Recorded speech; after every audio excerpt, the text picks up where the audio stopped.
मंजिल उनको मिलती है जिनके सपनों में जान होती है। मंजिल उनको मिलती है जिनके सपनों में जान होती है। पंखों से कुछ नहीं होता, पंखों से कुछ नहीं होता, हौसलों में उड़ान होती है।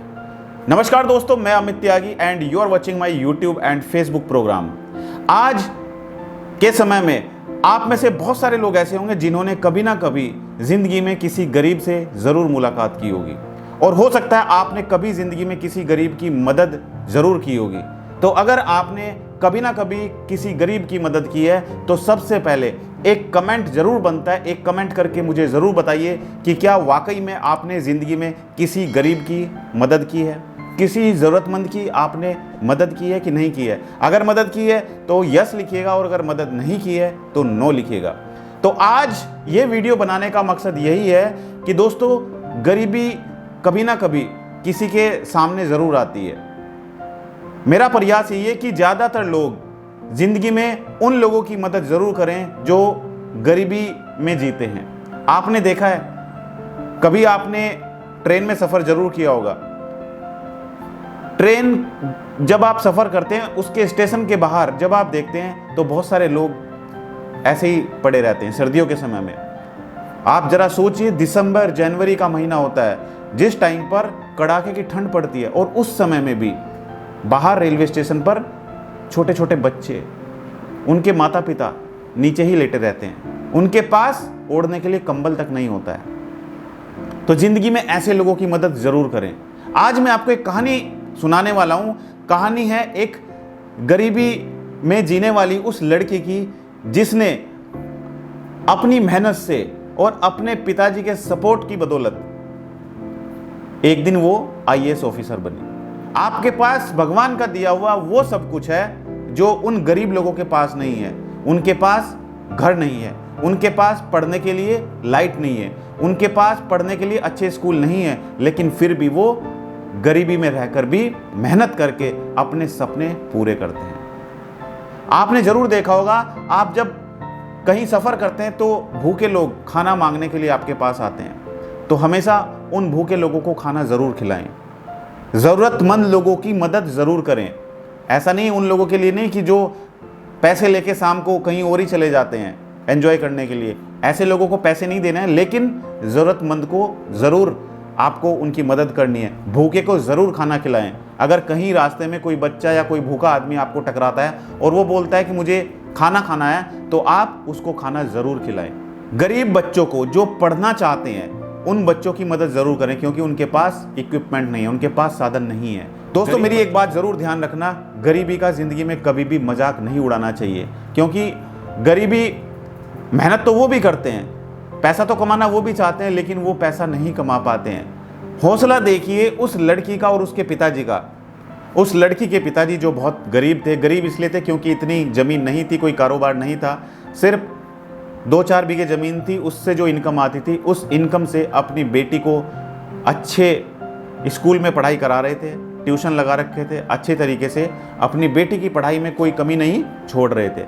अपने ऊपर तो कटौती करते थे, कभी अगर खाने के लिए नहीं है तो अपनी बेटी को भूखे सोने नहीं देते थे, अपने आप भूखे सो जाते थे। कहीं 1-2 किलोमीटर की यात्रा करनी है तो कभी रिक्शा का यूज़ नहीं करते थे, पैदल ही एक शहर से दूसरे शहर में जाते थे, क्योंकि उन्होंने ठान लिया था कि अगर तेरी बेटी जिला टॉप करेगी तो तू अपनी बेटी को एक अच्छे रेस्टोरेंट में खाना ज़रूर खिलाएगा। तो समय आ गया, बेटी का रिजल्ट आया और बेटी ने अपने पिताजी के सपने पूरे किए।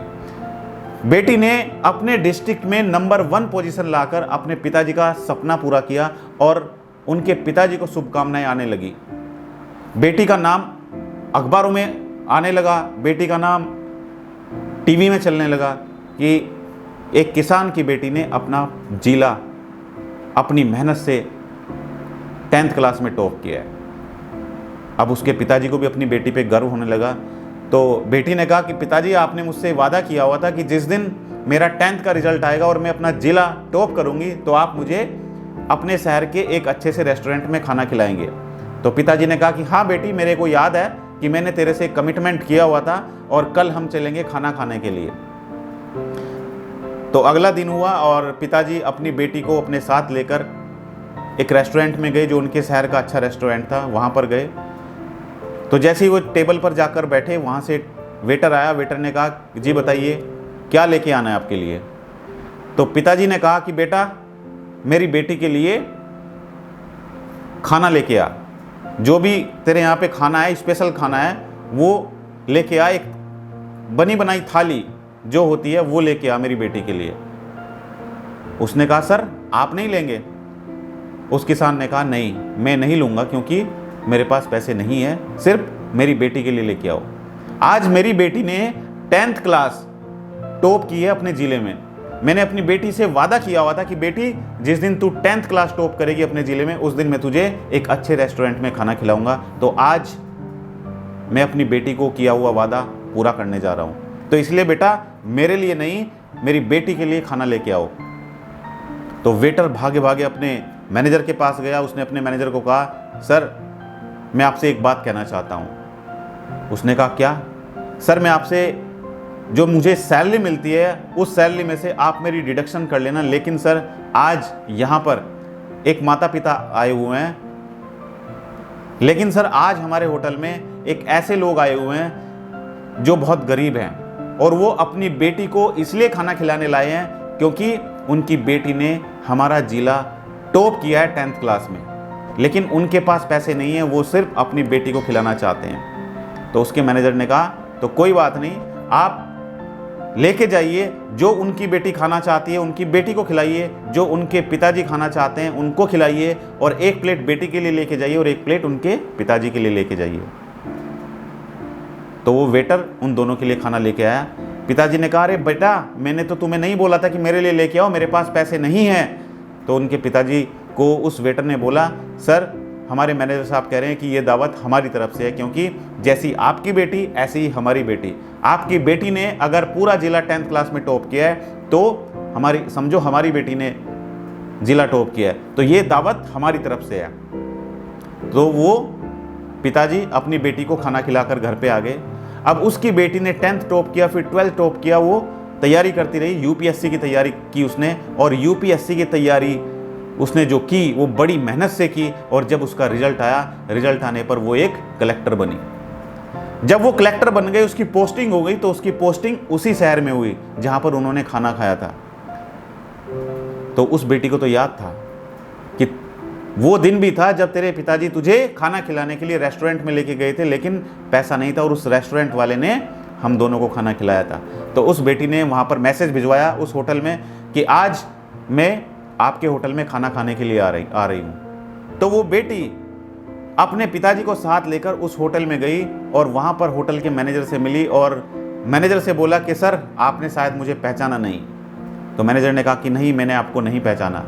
उसने कहा सर हम वही माता पिता हैं जो आज से 15 साल पहले आपके यहाँ पर आए थे होटल में, और मैंने 10th में अपना पूरा जिला टॉप किया था, लेकिन मेरे पिताजी के पास खाने के लिए पैसे नहीं थे। तो आपने उस दिन अपनी तरफ से मेरे पिताजी को और मुझे खाना खिलाया था। तो सर आज मैं आपसे मिलने आई हूँ, स्पेशली आपसे मिलने आई हूँ क्योंकि आज जो पार्टी होगी वो पार्टी मेरी तरफ से पार्टी होगी, आपको पार्टी होगी, आपके पूरे होटल स्टाफ को पार्टी होगी और आपके पूरे गांव को पार्टी होगी हमारी तरफ से। तो दोस्तों ये होता है जज्बा। तो उस लड़की ने ठान लिया था कि तूने जरूर गरीबी में जन्म लिया है, लेकिन तू अपनी मेहनत से इस गरीबी से पार पा सकती है। इस गरीबी को छोड़ के तू एक ऐसी जिंदगी जी सकती है जो कहीं ना कहीं अपनी मेहनत से तू एक तैयारी करके, पढ़ाई करके एक आईएएस ऑफिसर या फिर एक कलेक्टर बन सकती है। और वही उसने किया। उसने अपनी मेहनत से अपने पिताजी का सपना पूरा किया। उसके पिता चाहते थे कि मेरी बेटी बड़ी होकर कुछ बने, कुछ एक अच्छी ऑफिसर बने। तो दोस्तों इस कहानी से शिक्षा ये मिलती है कि जिंदगी में गरीबी अगर होती है तो गरीबी में जन्म लेना आपका गुनाह नहीं है, लेकिन पूरी जिंदगी गरीबी में निकाल कर ही गरीबी में मर जाना ये आपका एक गुनाह है। आप अपने बच्चों को गरीबी में नहीं छोड़ सकते हो। आज आप मेहनत करके 2 साल, आपके पास 2 तरीके हैं, या तो आप 2 साल या 3 साल कड़ी मेहनत कर लें और उसके बाद आप ऐशो आराम की जिंदगी जिएं, या फिर आप ये 2-3 साल आराम करें और पूरी जिंदगी फिर मुसीबतों का सामना करते फिरें। तो दोस्तों आपको अगर आज का वीडियो अच्छा लगा तो वीडियो को लाइक कीजिए और सब्सक्राइब कीजिए हमारे YouTube चैनल को। और जो दर्शक हमारी वीडियो हमारे फेसबुक पेज पर देख रहे हैं तो हमारे फेसबुक पेज को लाइक कीजिए और फॉलो कीजिए। और भूलिएगा नहीं हर एक संडे रात ठीक 9 बजे मैं अपना यूट्यूब और फेसबुक लाइव प्रोग्राम लेकर आता हूं, जहां पर आप सभी इंश्योरेंस एडवाइजर और सेल्स पर्सन के लिए सवालों के जवाब दिए जाते हैं हमारे लाइव प्रोग्राम में। तो अगर आप भी मुझसे जुड़ के अपने सवाल मुझसे पूछना चाहते हैं तो कमेंट जरूर करिएगा, मैं आप लोगों के सवालों का जवाब जरूर दूंगा। तो थैंक यू सो मच, बहुत बहुत धन्यवाद आप सभी का हमारी वीडियो से जुड़ने के लिए। Thank you so much.